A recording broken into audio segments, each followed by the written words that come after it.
encounter Muslim protesters in front of the Capitol.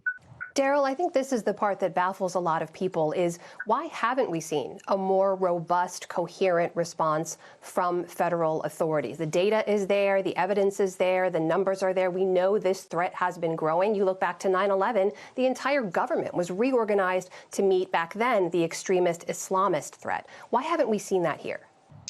Well, I think it's a combination of factors, poor planning, there's institutional bias. There was no, I guess, precedent attack that showed that these types of people, were aggressive towards law enforcement.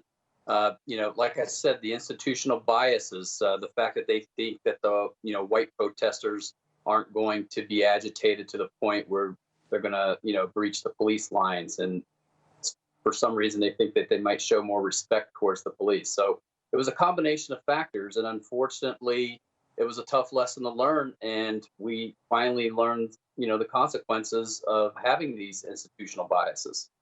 But it's not as if the warnings haven't been there, right? I mean, we mentioned this 2009 report. You had written warning about the threat in 2012. You testified about the threat and said, here are specific things we need to do to meet it. How many of those steps have been put into place?